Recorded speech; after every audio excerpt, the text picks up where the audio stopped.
Welcome back to Africa 54. I'm Vincent McCory in Washington.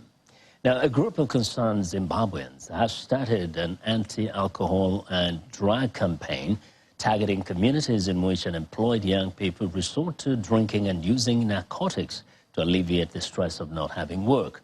As Columbus Mavunga reports from Harare, those involved in the campaign say the solution lies largely with improving the country's moribund economy. Less than 3 in 10 young Zimbabweans have steady jobs. Many are idle and see no economic opportunity. For some, that leads to problems with alcohol and drugs. Catholic Church leaders, community activists, and the Ministry of Health are launching a campaign to warn youth about drug and alcohol abuse and how it hurts a person physically and mentally. President Emerson Mnangagwa's government says it cannot deal with the problem on its own. Alcohol and substance use is a rising problem in all of Africa and also in Zimbabwe, and it's become one of our top 3 diagnoses that we're seeing in our mental health units, so it's becoming a problem. There haven't been many national surveys on this problem, but from other nations, substance use it's a combination of factors. It's a multifactorial problem. Youths are susceptible to peer pressure and can easily gain access to drugs, says Dr. Wafam. Once hooked on drugs, they also become more likely to engage in criminal activities. This 20-year-old asked us not to film him when he was smoking cannabis. He says drug use would fall if more people could find employment. We are going nowhere. Even if we are to look at streets, there are some other people who are damaged. 50% of the youth in the streets, they can't even work. Their life is to distract, drugs and so forth. This Catholic Church hosts activities for young people to keep them busy and away from drugs.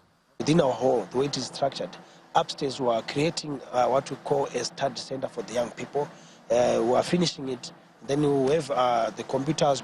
We've also started like what we call the sports for the young people. We've created a volleyball pitch. We've created also an handball pitch here as well for the young people that when they are free, during their free time, they can be engaged in sports everywhere here. So at least with that, we are removing them from being just idle. While those activities might help, when these young people have finished playing, they still find themselves unemployed. And the temptation of drugs and alcohol remains strong. Columbus Mavunga for VOA News, Harare.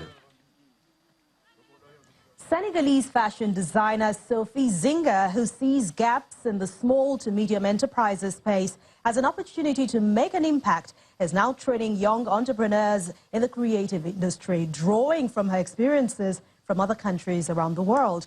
She is calling for more attention on what she believes is a driver of economic growth and skills acquisition. Take a look. Fashion designer Sophie Zinga is one of many Africans who choose to leave foreign nations to contribute positively to their home countries. She returned to Senegal 7 years ago to carve a niche for herself as a top designer after training at Parsons in New York.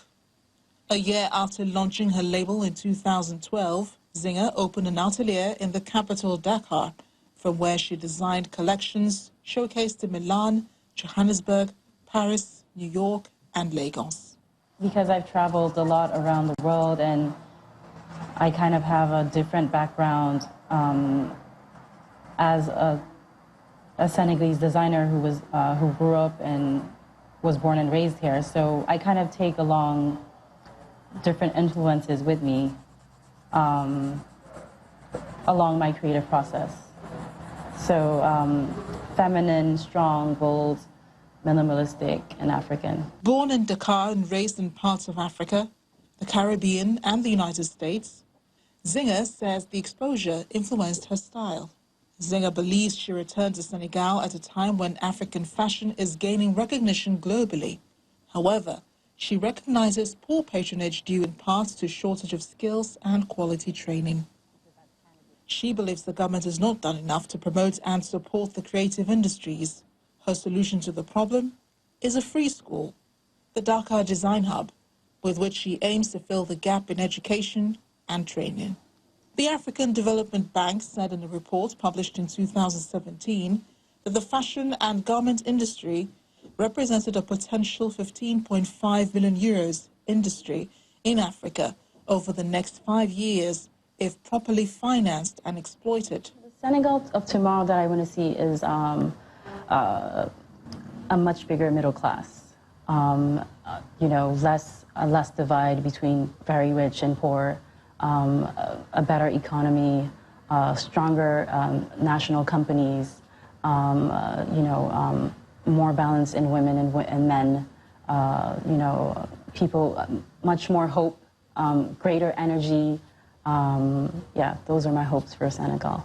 Zinger says she's now using social media platforms and e-commerce to conquer new markets, which is helping to sell the brand further and wider.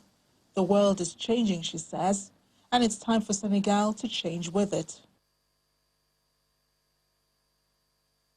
It's time now for a short break. As we do, we remind you to visit our website, channelstv.com, for news and programming around the clock. You can also find us at youtube.com/channelsweb.